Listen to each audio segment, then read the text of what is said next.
తిరుమల నడక మార్గంలో మరోసారి చిరుత ఎలుగుబంటి సంచరించడం కలకలం రేపుతోంది. చిన్నారి లక్ష్యతపై చిరుత దాడి చేసిన ప్రాంతానికి సమీపంలోనే మరో చిరుతను గుర్తించారు పోలీసులు. నడక మార్గంలో చిరుతతో పాటు ఎలుగుబంటి కూడా సంచరించడం ఆందోళనకు గురిచేస్తుంది. కెమెరా ట్రాప్స్లో చిరుత ఎలుగుబంటి విజువల్స్ రికార్డ్ అయ్యాయి. డిసెంబర్ 13, 26 తేదీల్లో కెమెరా ట్రాప్లో రికార్డ్ అయినట్లు గుర్తించారు. తిరుమల దర్శనం కోసం వచ్చే భక్తులు అప్రమత్తంగా ఉండాలని ఆలయ అధికారులు హెచ్చరిస్తున్నారు. భక్తులు గుంపులుగా వెళ్లాలని సూచిస్తున్నారు.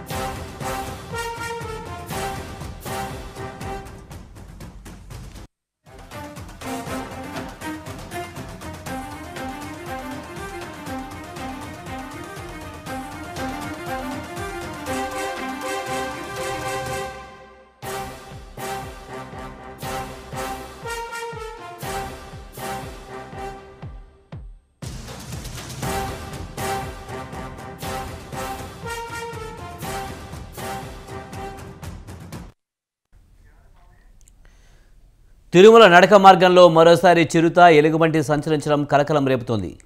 చిన్నారి లక్ష్యతపై చిరుత దాడి చేసిన ప్రాంతానికి సమీపంలోనే మరో చిరుతను గుర్తించారు పోలీసులు. నడక మార్గంలో చిరుతతో పాటు ఎలుగుబంటి కూడా సంచరించడం ఆందోళనకు గురిచేస్తోంది. కెమెరా ట్రాప్స్లో చిరుత ఎలుగుబంటి విజువల్స్ రికార్డ్ అయ్యాయి. డిసెంబర్ 13, 26 తేదీల్లో కెమెరా ట్రాప్స్లో రికార్డ్ అయినట్లు గుర్తించారు. తిరుమల దర్శనం కోసం వచ్చే భక్తులు అప్రమత్తంగా ఉండాలని ఆలయ అధికారులు హెచ్చరిస్తున్నారు. భక్తులు గుంపులుగా వెళ్లాలని సూచిస్తున్నారు.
మరోసారి తిరుమలలో చిరుత ఎలుగుబంటి కలకలం రేపుతుంది.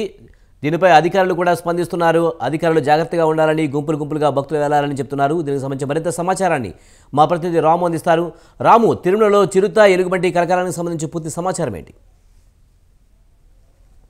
గతంలో లోగానే చూసుకుంటే ఇవాళ కూడా ఆ తిరుమలలో మరోసారి ఒకవైపు చిరుత పులి, మరోవైపు ఎలుగుబంటు తిరుగుతూ కూడా ఈ యొక్క ఫారెస్ట్ అధికారులు ఏర్పాటు చేసినటువంటి ట్రాప్ కెమెరాలు కూడా చిక్కాయి. దీంతో టీటీడీ ఉన్నతాధికారులు అందరూ కూడా అప్రమత్తమయ్యారు. తిరుమల నడక దారిలో, తిరుపతి నుంచి తిరుమలకి వెళ్ళేటువంటి నడక దారిలో భక్తులందరినీ కూడా గుంపులుగా పంపించేటువంటి ఏర్పాటు చేశారు. గడిచినటువంటి నెల రోజుల్లో 2 రోజులకు ట్రాప్ లో కెమెరాలు కూడా నమోదైనట్టు మనకు తెలుస్తుంది. అంటే లక్ష్మీ నరసింహస్వామి ఆలయానికి సమీపంలో ఏర్పాటు చేసిన ట్రాప్ కెమెరాలు కూడా ఈ యొక్క చిరుత కావచ్చు, అదేవిధంగా ఎలుగుబంటి రెండూ కూడా చిక్కినట్టు మనకు ఆనవాళ్లు ఉన్నాయి. అంటే గడిచినటువంటి రోజుల్లో తిరుమలలో ఈ యొక్క వన్యమృగాలు సంచారం కూడా మరోసారి కలకలం రేపుతుందని చెప్పవచ్చు. అలిపిరి కాలిబాట మార్గంలో ఉన్నటువంటి శ్రీ లక్ష్మీ నరసింహస్వామి ఆలయానికి సమీపంలో వన్య మృగాల కదలికలను గుర్తించేందుకు ఈ యొక్క ఫారెస్ట్ అధికారులు ఎవరైతే ఉన్నారో ఈ యొక్క ట్రాప్ కెమెరాలను ఏర్పాటు చేసినటువంటి సిచ్యువేషన్ అయితే ఉంది. దీనికి సంబంధించి ఈ యొక్క ఎలుగుబంటి కావచ్చు, అదేవిధంగా చిరుత, ఈ రెండు కూడా వన్యమృగాల సంచారం ప్రాంతంలో స్పెషల్ టీం కూడా ఏర్పాటు చేశారు. దీంతో ఈ యొక్క రెండు ఈ ట్రాప్ కెమెరాలు కావటంతో తిరుమలకు వెళ్లేటువంటి భక్తులకు పూర్తి స్థాయిలో తిరుమల తిరుపతి దేవస్థానానికి సంబంధించినటువంటి ఉన్నతాధికారులు కావచ్చు, ఫారెస్ట్ అధికారులు కావచ్చు, అనేక రకాలుగా కూడా వారికి క్లారిటీ ఇచ్చినటువంటి పరిస్థితి కనపడుతుంది. ప్రతి ఒక్కరూ కూడా గుంపులుగా తిరుమలకి వెళ్ళండి, ఒంటరిగా వెళ్ళొద్దనేటువంటి సంకేతాలు కూడా జారీ చేశారు. Right, thank you Ramu.